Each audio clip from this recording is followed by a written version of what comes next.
네, 네스카페 화가 열전에 오신 분들 환영합니다. 네, 오늘은 모네 세 번째 이야기입니다. 이제 대략 시기로 본다면은 모네가 아르장떼유에서 이제 푸아시에 살고 무렵의 이야기가 되겠는데요. 되게 이때쯤 되면은 모네는 자신만의 화법, 자신만의 세계를 구축하게 됩니다. 그리고 우리가 잘 알고 있는 어떤 단일 소재에 대한 또는 또 단일 대상에 대한 연작 시리즈가 이제 시작이 되죠. 자, 모네 세 번째 이야기 진행하도록 하겠습니다. 네. 푸신대로라는 작품입니다. 이제 모네는 그 자주 파리 시내로 나가서 이제 파리 모습을 작품에 담곤 했었습니다. 이 작품은 제1회 인상파 전시회에 출품한 작품이었는데요. 그 전시회가 열렸던 그 나다르의 스튜디오에서 내려다본 카푸신 거리의 이제 모습을 그림에 담았죠. 물론 그 이 작품에 대해서도 앞서 그 악평을 퍼부었던 그 인생이라는 작품에 대해서 악평을 퍼부었던 그 루이 루아르가 그냥 지나갈 수가 없었겠죠. 네, 여기에 작품에 대해서 이런 얘기를 남겼습니다. 자, 여기 나를 당혹스럽게 만드는 인상이 하나 있다. 그림 하단에 이 무수한 건물 방울들이 도대체 뭘 뜻하는지 제발 좀 알고 싶다. 네, 역시 르루아다운 평이었죠. 소라소를 든 여인이라는 작품은 많은 분들이 좋아하시는 작품입니다. 그 모네가 아르장뜨유에 이제 그 살던 시절의 작품 중에서 뭐 저는 개인적으로 가장 매혹적인 작품이 아닐까 싶기도 합니다. 그거 제 생각입니다. 자, 이제 바람 부는 여름날 산책을 나선 아내 이제 까미유와 아들 장의 이제 모습을 이제 묘사를 했죠. 이 작품의 또 다른 제목은 산책입니다. 이제 부드러운 바람이 베일과 흰 드레스 그리고 이제 풀들을 흔들고 있습니다. 또 이 작품은 그 언덕 아래, 그러니까 올려다본 각도로 인해서 그 작품의 모델들과 더불어 푸른 하늘 그리고 구름이 화면을 가득 채우고 있습니다. 또 그 아들 장은 조금 멀리 떨어진 곳에 이제 배치를 했죠. 그 허리만 나와 있는데 오히려 이것이 그 어떤 공감각을 굉장히 크게 이제 키우고 있죠. 아주 어떤 깊이감이 느껴지는 거죠. 이 작품은 아주 빠른 시간에 그 야외에서 이제 그려진 것으로 추정이 되고 있는데요. 1870년대에 그린 작품 중에는 크기가 가장 큰 작품이기도 합니다. 어, 왼쪽에 있는 작품은 이제 왼쪽으로 얼굴을 돌리고 있는 파라솔을 든 여인. 또 오른쪽 작품은 오른쪽으로 얼굴을 돌리고 파라솔을 든 여인이라는 작품입니다. 앞서 보신 작품과 거의 이제 유사한 어떤 그런 구도와 이런 것들을 가지고 있죠. 근데 사실은 앞서 그랬던 작품은 이제 아내 까미유를 그린 작품이고요. 이 작품은 이제 아내 까미유가 떠나고 나서 세상을 떠나고 나서 다시 그린 작품입니다. 이제 모델은 그 당시 의붓 딸이었던 이제 수잔이었었죠. 이제 수잔은 그 까미유가 세상을 떠나고 난 다음에 이제 모네의 작품에 자주 등장하는 모델이 됩니다. 자, 그 앞서 파라솔을 든 모습은 되게 유사합니다만은 얼굴은 알 수가 없습니다. 혹시 까미유를 생각했던 것은 아닐까 싶기도 합니다. 그러니까 이제 세상을 떠난 아내에 대한 어떤 그리움, 뭐 그런 것들 때문에 얼굴을 그리지 않았을까라는 거는 이제 제 생각입니다. 아르장뚜유 집의 그 정원에 있는 까미유 문이라는 작품인데요. 지금 여기 그 정원이 잘 꾸며져 있죠. 저 희미하게 뒤에 집이 보이는데 그 집에서 이어지는 길을 따라서 한 여인이 걸어오고 있습니다. 까미유죠. 아내 까미유인데 좀 희미하게 묘사가 돼 있어요. 그러니까 이 무렵 그 까미유는 이제 결핵에 걸립니다. 그래서 빛나는 집과 그늘 또 잘 조성된 정원 뭐 이런 것들과 그 희미하게 그려진 이제 까미유가 좀 대비가 되고 있죠. 또 이 무렵서부터 이제 경제적으로 좀 어려워지기 시작을 합니다. 왜냐하면은 그 모네이 작품을 대량으로 이제 구매를 했던 듀랑듀엘의 그 사업이 이제 부진에 빠지게 되면서 작품이 잘 안 팔리게 되는 거죠. 이 무렵에 이제 에르네스트 오슈데라는 사람이 이제 모네를 후원하기 시작합니다. 이 작품은 이제 마네가 그린 작품인데요. 그 에르네스트 오슈데와 그의 딸 마르트의 초상화라는 작품입니다. 글쎄요, 뭐 초상화를 너무 좀 성의 없이 그린 것 아닐까 싶을 정도인데요. 그 오슈드의 사진을 보고 있으면은 초상화 속에 있는 그 얼굴과 아주 흡사합니다. 그러니까 특징을 잘 잡아낸 것은 맞습니다. 이 오슈데는 그 백화점을 운영하는 사람이었었습니다. 그리고 한편으로는 비평가였고요. 또 그림 수집가이기도 했었습니다. 근데 이 사람이 이제 모네의 작품을 구매하기 시작을 했고 후원을 하기 시작을 합니다. 그러면서 모네의 가족과 오슈데의 가족 사이에도 이제 친한 그런 관계가 만들어지게 됩니다. 생 라자르 역입니다. 유명한 작품이죠. 이제 검은색으로 묘사된 그 증기기관차, 또, 그리고 그 위에 그 유리 천정과 이제 금속 구조물, 또 증기기관차가 내뿜는 그 연기와 그 빛의 어울림이 아주 잘 묘사된 작품이었었습니다. 생라자르 역은 그 빛과 대기 그리고 수증기가 어떻게 연결되는지 또 조화되는지 그런 것이 어떤 효과를 보여주는지에 대한 모네의 관심을 보여주는 작품이라고 할 수가 있는데요. 이 작품에는 좀 비하인드 스토리가 있습니다. 그러니까 이제 모네는 굉장히 잘생긴 얼굴이 가지고 있었죠. 그리고 패션 감각이 아주 좋았었어요. 그래서 이제 많은 여인들로부터 이제 그 유혹을 받았었거든요. 이제 근데 그때마다 이제 모네가 어떤 얘기를 했었느냐면은 나는 공작 부인하고 하녀만 상대한다 뭐 이런 얘기를 했었어요. 그러니까 당신이 하녀이거나 공작 부인이 아니면 나는 관심 없다 뭐 이런 정도의 말로 이제 그런 상황을 넘겼던 것 같아요. 모네는 생 라자르 역을 상대로 아주 거대한 사기를 준비를 했습니다. 이제 이런 광경을 그리고 싶었는데 무명 화가에게 누가 그런 그 기회를 주겠습니까? 그래서 모네는 아주 자신이 가지고 있는 옷 중에서 굉장히 제일 좋은 옷으로 잘 차려입고 이제 생 라자르 역으로 갑니다. 가서 역장을 만나죠. 근데 역장에 보니까 인물도 잘생겼고 옷도 아주 잘 입은 사람이 왔어요. 자기는 화가인데 사실은 이제 파리 북녘도 생각을 했었지만은 생 라자르 역이 더 그림의 소재로 좋은 것 같다. 그래서 내가 이 역을 좀 그리고 싶다라고 얘기를 했습니다. 이 역장이 보니까 정말 그럴듯한 화가 같거든요. 그래서 역장이 그럼 저희가 뭐를 해드리면 될까요? 했더니 9시에 출발하는 기차를 한 30분만 좀 늦게 출발시켰으면 좋겠다. 그때 그리고 이제 증기기관차의 그 증기를 확 좀 뿜어줬으면 좋겠다라는 얘기를 합니다. 뭐 역장이 오케이 막 그 얘기를 받아들이고 직원들을 시켜서 이제 플랫폼을 물청소도 합니다. 역장은 이제 그 모네의 그 말에 넘어간 거죠. 그 모네가 요구한 대로 다 상황을 만들어 줬죠. 그러니까 모네는 재빨리 그 스케치를 몇 장 이제 그리게 됩니다. 그리고 역장의 배웅을 받으면서 퇴장을 합니다. 허겁지겁 도망갔을 거예요. 역장은 나중에 이제 뭐 이런 걸 알았으면 길길이 뛰었었겠죠. 이 작품을 그렸을 때는 이제 그런 이야기가 있었다고 합니다. 그런데 그 생 라자르 역을 그린 작품들은 이제 여러 점이 있어요. 이제 아까 말씀드린 대로 그날 가서 그 여러 점의 스케치를 했었기 때문에 그때 그 그렸던 작품들이 꽤 많습니다. 총 12점 정도의 작품이 있습니다.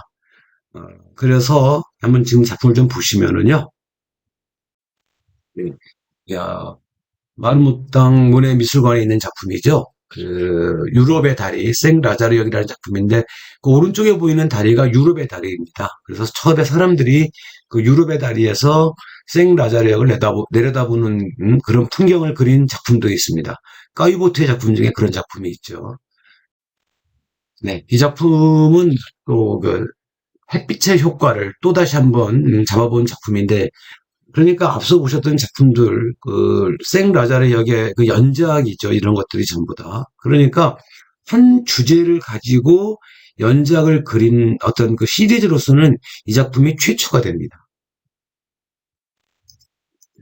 또 생 라자르 역 그 연작 중에 총 12점 중에 이런 작품들도 있습니다.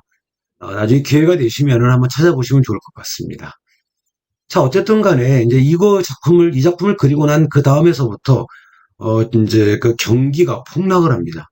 그래서 주문이 끊기고 이제 빚더미에 올라앉게 되죠. 결국은 뭐 이제 그 마네라든가 돈 많은 까유보트의 도움으로 이제 근근히 생활을 하면서 지내고 있었는데 그 후원하고 있던 오슈데마저도 사업을 실패를 합니다. 그래서 그 오슈데가 자신의 가족들을 남기고 벨기에로 피신을 해요. 그러니까 오슈데의 가족이 갈 곳이 없으니까 모네의 집으로 옵니다. 근데 모네도 벌써 아내가 있고 아이가 둘이나 있었잖아요. 오슈데 가족이 이제 오게 되면서 거의 5명이에요. 그러니까 합하면 9명의 식구가 되잖아요. 그래서 결국은 아르장드에를 떠나서 시골 마을 베테유로 이제 이사를 가게 됩니다. 네, 아르장드유는 그래도 파리에서 가까운데 베테유는 세느강을 따라서 쭉 흘러내려가다 보면은 아주 한참 떨어진 시골 마을이었어요. 이제 베테유를 지나서 더 내려가면은 나중에 그 문해 정원이 나오죠. 어쨌든 간에 이쪽으로 갔는데 그 베테유에서는 이제 그 아내 까미유, 그다음에 큰아들 장, 그리고 이때 까미유가 둘째 아들 미셸을 낳습니다. 근데 이때부터 까미유의 건강이 굉장히 아주 악화되기 시작을 해요. 거기에다가 오슈데의 아내 알리스하고 또 알리슈가 됐고 4명의 아이가 이제 한 집에서 복닥거리고 살게 됩니다. 뭐 어쨌든 간에 그 까미유는 이제 몸이 아프기 시작을 했고요. 그래서 오슈데의 아내 알리스가 이제 집안 살림도 하고 까미유의 이제 병 간호를 하기 시작합니다.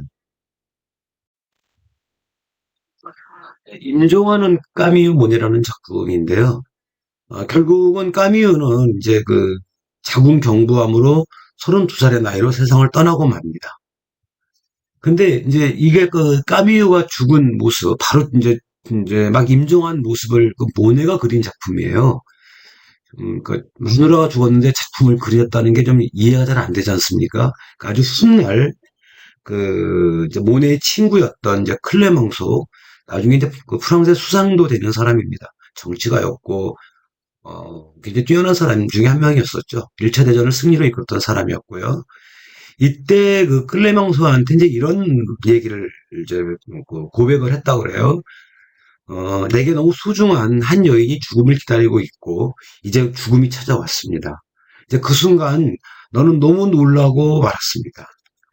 시시각각 짙어지는 색채의 변화를 본능적으로 추적하는 제 자신을 발견했던 것입니다. 어찌 보면 이제 영원히 우리 곁을 떠나려 하는 그 사람의 마지막 이미지를 보존하고 싶은 마음은 자연스러운 것이었습니다.